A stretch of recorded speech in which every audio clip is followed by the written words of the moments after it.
Hello நண்பர்களே. ஒரு சிறிய நகரத்தில் என் அறிமுகமான ஒரு மனிதர் இருந்தார். அவரது பெயர் சுனில். சுனில் ஒரு பணக்கார வீட்டின் சொந்தக்காரர்.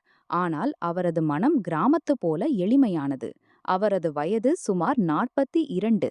மனைவி சில வருடங்களுக்கு முன் இறந்துவிட்டாள். இப்போது அவர் வீட்டில் தனியாகவே வாழ்ந்து வந்தார்.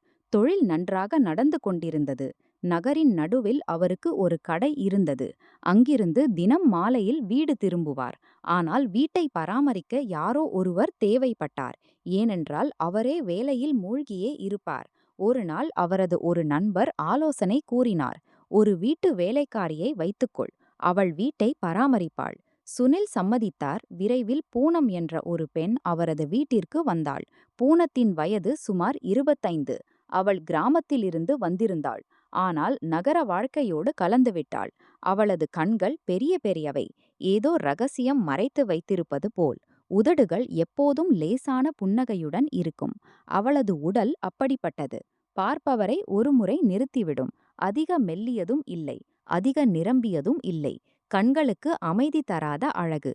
நீண்ட கருப்பு முடி முதுகில் அலைபாய்ந்து கொண்டிருக்கும். குப்பை எடுக்கும்போது சில சமயம் முடி முகத்தின் மீது விழும். அதை அவள் பெரிய தொட்டுடன் பின்னால் தள்ளிவிடுவாள். அவளது நடையில் ஒரு ரிதம் இருந்தது. ஏதோ நடனமாடுவது போல். பூனம் மிகவும் மென்மையாக தோன்றினாள். தொட்டால் பாலிங் கிரீம் போல சறுக்கிவிடுவாள் போல். ஆனால் உண்மையில் பூனத்தின் மனம் தூய்மையானது. வேலையில் மட்டுமே ஈடுபட்டிருப்பாள். அவள் வீட்டிற்கு வந்தவுடனே வேலையில் இறங்கினாள். சுனில் நினைத்தார், நல்லது நடந்தது. இப்போது வீடு பராமரிக்கப்படும். முதல் நாளிலேயே பூனம் வீட்டை பளபளக்கத் தொடங்கிவிட்டாள். அதிகாலையில் எழுந்து தேநீர் தயாரிப்பாள். பிறகு துடைப்பதும் துணி துவைப்பதும் சமையலறையில் சமைப்பதும். சுனில் ஆபீஸுக்கு செல்வதற்கு முன் காலை உணவு சாப்பிடுவார். பூனம் பெரிய மரியாதையுடன் தட்டில் வைத்து கொடுப்பாள். சார், தேநீர் சூடாக இருக்கிறது, குடிங்க என்பாள். அவளது குரலில் ஒரு இனிமை இருந்தது. காதில் கரைந்துவிடும். சுனில் சிரித்துக்கொண்டே சொல்வார், நல்லா வந்திருக்கு பூனம். இவ்வளவு நல்ல தேநீர் தயாரிக்க எங்கே கத்துக்கிட்ட? பூனம் சிரித்துக்கொண்டே சொல்வாள், கிராமத்துல அம்மா கத்து கொடுத்தாங்க சார். அங்க எல்லாம் கைகளாலதான், மெஷின் இல்ல. நாட்கள் கடந்தன. வீட்டில் ஒரு ரூட்டீன் உருவானது. சுனில் மாலையில் திரும்பி வருவார். பூனம் கதவை திறப்பாள். வந்துட்டீங்களா சார்? சார், நீங்க களைச்சு போயிருப்பீங்க. நான் தண்ணீர் கொண்டு வரட்டுமா? தண்ணீர் கிளாஸை எடுத்து வருவாள். சில சமயம் கிளாஸ் கொடுக்கும்போது விரல்கள் தொட்டுவிடும். ஆனால் அது வெறும் தற்செயல். சுனில் சொல்வார், பூனம், இன்னைக்கு கடையில ரொம்ப வேலை இருந்துச்சு. முதுகு வலிக்குது. பூனம் சொல்வாள், சார் நீங்க ஓய்வேட்டுங்க, நான் சாப்பாட்டை சூடாக்கி கொண்டு வரேன். ஆனால் அவள் ஒருபோதும் அழுத்துவது அல்லது மசாஜ் செய்வது பற்றி பேச மாட்டாள். வேலையில் மட்டுமே இறங்கிவிடுவாள். ஆனால் சுனில் ஒருவேளை அவளிடம் மசாஜ் செய்ய சொல்ல நினைத்திருக்கலாம். ஒரு மாலை நேரம் சுனில் வீடு திரும்பினார். பூனம் சமையலறையில் நின்றிருப்பதை பார்த்தார். அவளது ஆடைகள் கொஞ்சம் நனைந்திருந்தன. ஏனென்றால் பாத்திரம் கழுவிக் கொண்டிருந்தாள். தண்ணீர் துளிகள் அவளது கழுத்தில் சொட்டிக் கொண்டிருந்தன. அவற்றை அவள் துடைத்து கொண்டிருந்தாள். சுனில் கேட்டார், என்னாச்சு பூனம், இவ்வளவு நனைஞ்சு போன? பூனம் திரும்பி, சார், பாத்திரம் கழுவிக்கிட்டிருந்தேன், தண்ணீர் ஜாஸ்தி ஆயிடுச்சு. நீங்க உட்காருங்க, நான் தேநீர் போடுறேன். சுனில் உட்கார்ந்தார். ஆனால் அவரது பார்வை பூனத்தின் மீதே நிலைத்திருந்தது. பூனத்தின் அந்த நனைந்த சேலை உடலோடு ஒட்டி கொண்டிருந்தது. அவள் நடக்கும்போது கொஞ்சம் கவனமாக நடந்து கொண்டிருந்தாள். ஒருவேளை எஜமான் ஏதாவது சொல்லிவிடுவாரோ என்று. ஆனால் சுனில் வெறுமனே சொன்னார், பூனம், நீ நல்லா வேலை செஞ்சுட்டு இருக்க. உதட்டடிச்சு வேலை செய்யாத. வீடு இப்போ முன்னை விட ஜாஸ்தி சுத்தமாயிருக்கு. பூனம் வெக்கப்பட்டு, நன்றி சார், நான் என் கடமையை மட்டும் செஞ்சிட்டு இருக்கேன். அத்தோடு பேச்சு முடிந்துவிட்டது. பிறகு பூனம் தேநீர் கொடுத்தாள். சுனில் குடித்தார். அன்று இரவு பூனம் தன் அறைக்குச் சென்றாள். வீட்டின் பின்புறம் இருந்த சிறிய அறை. படுத்து உறங்கினாள். சுனிலும் தன் அறைக்குச் சென்றார். ஆனால் அவரது மனதில் பூனம் சுற்றி கொண்டிருந்தாள். அடுத்த சில நாட்களில் பூனமும் சுனிலும் பேச்சு அதிகமாகிவிட்டது. காலையில் காலை உணவின் போது சுனில் கேட்பார், பூனம், உன் கிராமத்துல என்னென்ன நடக்கும்? நீ ஒருபோதும் சொல்ல மாட்டாய். பூனம் சிரித்துக்கொண்டே சொல்வாள், சார், அங்க வயல் இருக்கு, மிருகங்கள் இருக்கு. நான் சின்ன வயசுல இருந்தே வேலை செஞ்சுட்டு இருக்கேன். அம்மா அப்பாவுக்கு உதவி. இங்க நகரத்துல எல்லாம் வேற மாதிரி. ஆனா நல்லா இருக்கு. சுனில் சொல்வார், ஆமா, நகரத்துல எல்லாம் வேகமாயிருக்கு. ஆனா உன்னிடம் இருக்கிற கிராமத்து எளிமை நல்லா இருக்கு. பூனத்தின் கண்களில் மின்னல் வரும். சார், நீங்களும் நல்லவரா இருக்கீங்க. ஒருபோதும் கோபம் வராது. ஒரு நாள் பூனம் வீட்டை சுத்தம் செய்து கொண்டிருந்தாள். சுனிலின் அறையை சுத்தம் செய்யும்போது ஒரு பழைய புகைப்படத்தை பார்த்தாள். சுனிலின் மனைவியின் புகைப்படம். பூனம் கேட்டாள், சார், இது யாரு? சுனில் சோகமடைந்து சொன்னார், இது என் மனைவி, சில வருடங்களுக்கு முன் இறந்துட்டா. பூனம் அனுதாபத்துடன் சொன்னாள், சார், கடவுள் எல்லாத்தையும் சரி செஞ்சிருவார். நீங்க தனியா இருக்காதீங்க, சில சமயம் வெளியே போய் வந்துடுங்க. சுனில் சிரித்தார், நீ இருக்கே இல்லையா வீட்ல? இப்போ தனிமை தெரியல? பூனம் சொன்னாள், ஆமா சார், நான் இருக்கேன், ஆனா நான் வேலைக்காரிதான். ஆனால் அவளது குரலில் ஒரு அரவணைப்பு இருந்தது. ஒருவேளை அவள் ஏதோ குறிப்பு கொடுத்து கொண்டிருந்தாளோ? சுனில் சொன்னார், வேலைக்காரி இல்ல, வீட்டு உறுப்பினர் மாதிரிதான் நீ இப்போ. பூனம் மகிழ்ச்சியடைந்தாள். ஆனால் தன் எல்லையை அவள் அறிந்திருந்தாள். நாட்கள் கடந்து கொண்டே இருந்தன. பூனத்தின் வேலை அதிகரித்தது. அவள் இப்போது சந்தையிலிருந்து பொருட்களையும் வாங்கி வரத் தொடங்கினாள். ஆனால் சுனில் எப்போதும் சேர்ந்து செல்வார், ஏனென்றால் நகரத்தில் தனியாக பெண்ணை அனுப்புவது சரியில்லை என்று தோன்றியது. ஒருமுறை சந்தையில் பூனம் சொன்னாள், சார், இந்த காய்கறி ஃப்ரெஷ்ஷா இருக்கு, வாங்கிடுங்க. சுனில் சொன்னார், ஆமா, நீ நல்லா தேர்ந்தெடு. பூனம் குனிந்தாள். அவளது சேலை முடி சறுக்கி முகத்தின் மீது விழுந்தது. சுனில் சொன்னார், கவனமாயிரு பூனம், முடி வந்துடுச்சு. பூனம் சிரித்துக்கொண்டே பின்னால் தள்ளினாள். வெட்கப்பட்டாள். பிறகு வீடு திரும்பி பூனம் சாப்பாடு செய்தாள். சுனில் சாப்பிட்டார். பூனம், உன் கை சமையல் வீட்டு ஞாபகத்தை வரவழைக்குது என்றார் சுனில். பூனம் பதில் சொன்னாள், சார், நான் உங்களுக்கு நல்லா இருக்கணும்னு முயற்சி செஞ்சுட்டு இருக்கேன். மெல்ல மெல்ல பூனத்துக்கும் சுனிலுக்கும் இடையே ஒரு பிணைப்பு உருவாகத் தொடங்கியது. பூனம் சில சமயம் தன் கதையை சொல்வாள். கிராமத்தில் எப்படி விளையாடினாள், படிப்பு எப்படி நின்று போனது, நகரத்திற்கு வேலை தேடி எப்படி வந்தாள் என்று. சுனில் கேட்டுக்கொண்டிருப்பார். பூனம், நீ படிக்கணும்னு ஆசை இருந்தா நான் உதவி செய்யலாம் என்பார். பூனம் சொல்வாள், சார், இப்போ வயசாகிடுச்சு. ஆனா உங்க நன்றி. ஆனால் அவளது மனதில் ஒரு கனவு இருந்தது. ஒருவேளை முன்னேறி ஏதாவது செய்யலாம் என்று.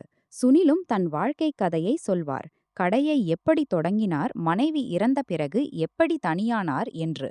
பூனம் கேட்டுக்கொண்டிருப்பாள். சார், வாழ்க்கை நடந்து கொண்டே இருக்கும் என்பாள். ஒரு இரவு பூனம் சமையலறையில் வேலை செய்து கொண்டிருந்தாள்.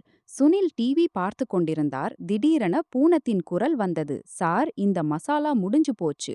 சுனில் சமையலறைக்கு சென்றார். பூனம் மேலே, கதை இங்கே நின்றுவிட்டது. தொடர்ச்சி இருந்தால் சொல்லுங்கள், அதையும் மொழிபெயர்க்கிறேன். பொருட்களை எடுக்கும்போது அவள் மேலே கை நீட்டிக்கொண்டிருந்தாள். அவளுடைய உடல் கொஞ்சம் நீண்டு இருந்தது. சுனில் சொன்னான், நிறுத்து பூனம், நான் எடுத்து விடுகிறேன். அவர் அருகில் வந்து பொருட்களை எடுத்தார். பூனம் சொன்னாள், சார், நீங்கள் ஏன் கஷ்டப்படுகிறீர்கள், நான் செய்து கொள்வேன். ஆனால் சுனில் சொன்னான், பரவாயில்லை, நீ சிறியவள், நான் உயரமானவன். பூனம் சிரித்தாள், சார், சிறியவள்தான், ஆனால் வேலை செய்து விடுவேன். பிறகு சுனில் பொருட்களை கொடுத்துவிட்டுச் சென்றார். பூனம் சாப்பாடு செய்தாள். இருவரும் சேர்ந்து சாப்பிட்டார்கள். எஜமானரும் வேலைக்காரியும்.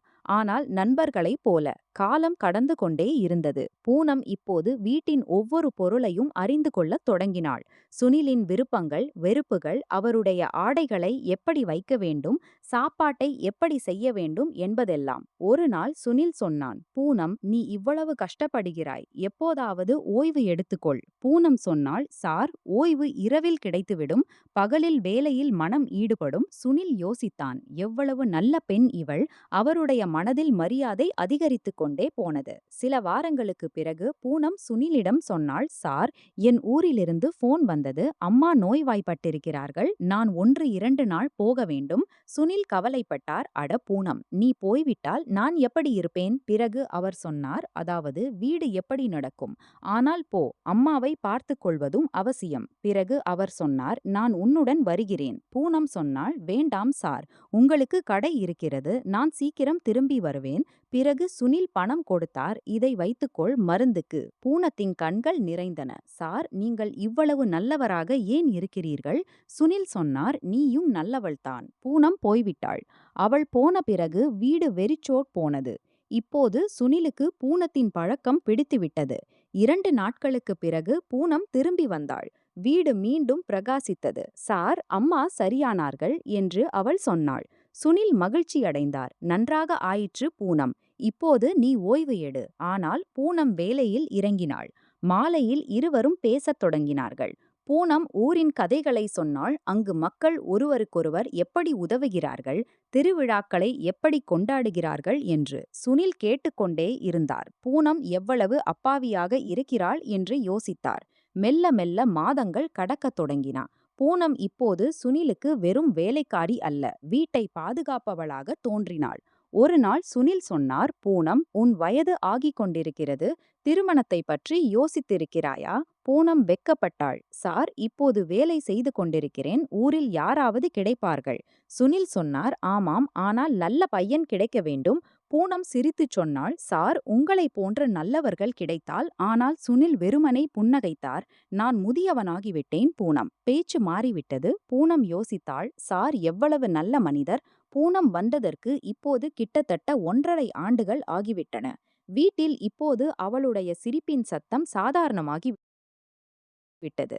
சுனிலும் முன்பு போல் அல்லாமல் அதிகமாக திறந்துவிட்டார். சில சமயம் இரவில் இருவரும் மாடியில் உட்கார்ந்து தேநீர் குடித்து நட்சத்திரங்களை எண்ணுவார்கள். பூனம் சொல்வாள், சார், ஊரில் மின்சாரம் குறைவாகவே வரும். அதனால் நட்சத்திரங்கள் தெளிவாக தெரியும். இங்கே மின்சாரத்தால் மங்கலாக தெரிகிறது. சுனில் சிரிப்பார், ஆமாம், ஆனால் இங்கே நீ இருக்கிறாய். அதனால் நட்சத்திரங்கள் கீழே இறங்கிவிட்டன. பூனம் வெக்கப்பட்டு அமைதியாகி விடுவாள்.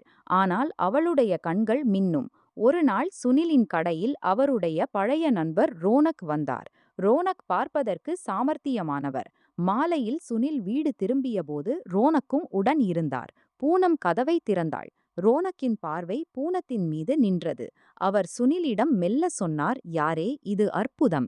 எங்கே மறைத்து வைத்திருந்தாய்? சுனில் சிரித்து தவிர்த்தார். அட, வெறும் வேலைக்காரிதான், நன்றாக வேலை செய்கிறாள். ரோனக் பூனத்தை மேலிருந்து கீழ்வரை உற்று பார்த்து சொன்னார், பூனம்ஜி, தேநீரில் உங்களுடைய பூனத்தையும் போட்டுவிடுங்கள்.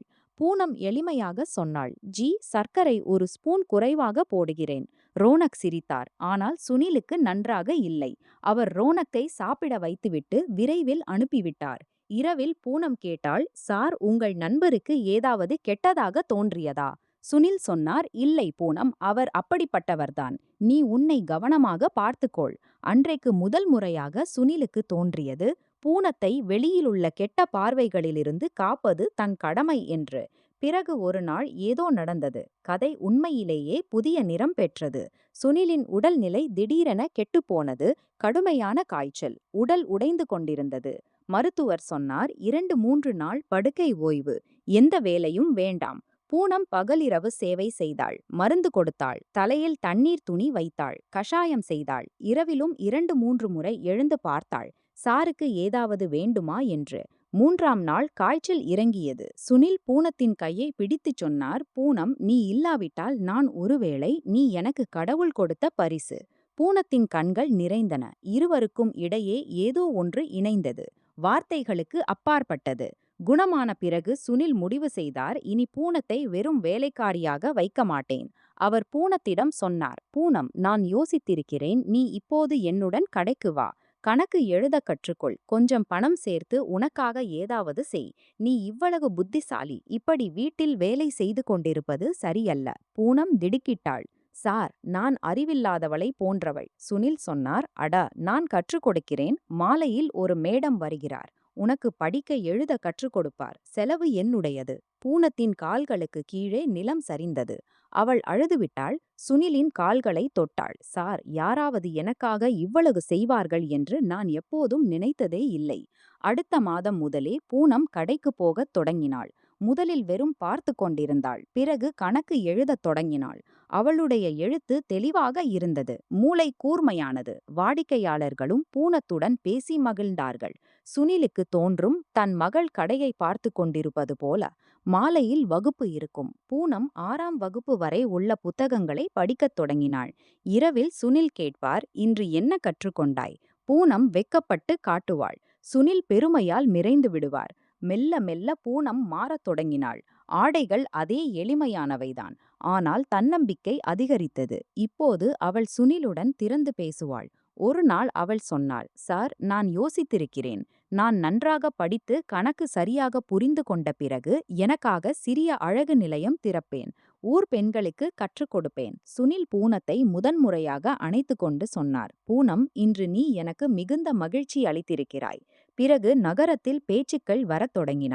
மக்கள் சொல்வார்கள், சுனிலின் வேலைக்காரி இப்போது எஜமானியாக போகிறாள். சிலர் தவறான பேச்சுக்களும் பேசினார்கள். ஆனால் சுனில் யாரையும் முகத்திற்கு முன் வரவிடவில்லை. அவர் தெளிவாக சொல்லிவிட்டார், பூனம் என் மகளை போன்றவள். அவளுடைய மரியாதையின் மீது கை வைப்பவன் எனக்கு முன் வரக்கூடாது. பிறகு ஒரு நாள் வந்தது. யாரும் எதிர்பார்க்காத ஒன்று.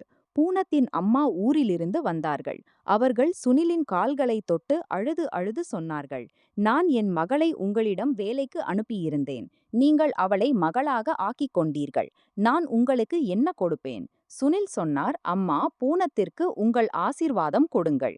அம்மா பூனத்தை அழைத்து எல்லார் முன்னிலையில் சொன்னார்கள், இன்று முதல் இது உன் வீடு, இவர் உன் தந்தை. பிறகு எல்லார் முன்னிலையில் அவர்கள் சுனிலிடம் சொன்னார்கள், என் மகள் இந்த வீட்டின் மருமகளாக ஆக வேண்டும் என்று நான் விரும்புகிறேன். உங்கள் மனம் ஒப்புக்கொண்டால். அறையில் அமைதி பரவியது. சுனிலின் கண்கள் ஈரமாயின. பூனம் தலை குனிந்து நின்றிருந்தாள். அவளுடைய முகம் சிவந்து கொண்டிருந்தது. சுனில் பூனத்தை பார்த்தார். பூனத்தின் கண்களில் பயம் இருந்தது, வெட்கம் இருந்தது, ஆழத்தில் ஒரு கேள்வியும் இருந்தது. சுனில் மெல்லச் சொன்னார், பூனம், நீ என்ன விரும்புகிறாய்? பூனம் முதல் முறையாக சாரின் கண்களில் நேராக பார்த்துச் சொன்னாள், சார், நீங்கள் எனக்கு எல்லாவற்றையும் கொடுத்தீர்கள். என் பெற்றோரால் கூட கொடுக்க முடியாதவை. நீங்கள் என்னை உங்கள் மகளாக நினைத்தால் மகளாகவே இருப்பேன். நீங்கள் என்னை உங்கள் வாழ்க்கை துணையாக நினைத்தால் நான் என்றும் உங்கள் பூனமாகவே இருப்பேன். சுனில் பூனத்தின் கையை பிடித்து அம்மாவிடம் சொன்னார், அம்மா, உங்கள் மகளை நான் என் மகளாக அல்ல, என் வாழ்க்கையின் துணையாக ஆக்க விரும்புகிறேன். பூனம் சம்மதித்தால். இன்று முதல் நான் அவளுடையவன். பூனம் அழுது அழுது ஆம் என்று சொல்லிவிட்டாள். திருமணம் மிக எளிமையாக நடந்தது. முழு தெருவையும் அழைத்தார்கள். முன்பு தவறான பேச்சுக்கள் பேசியவர்களும் வந்து தலை குனிந்து வாழ்த்தினார்கள். பூனம் மணப்பெண்ணாக ஆனபோது அன்று உண்மையிலேயே தோன்றியது.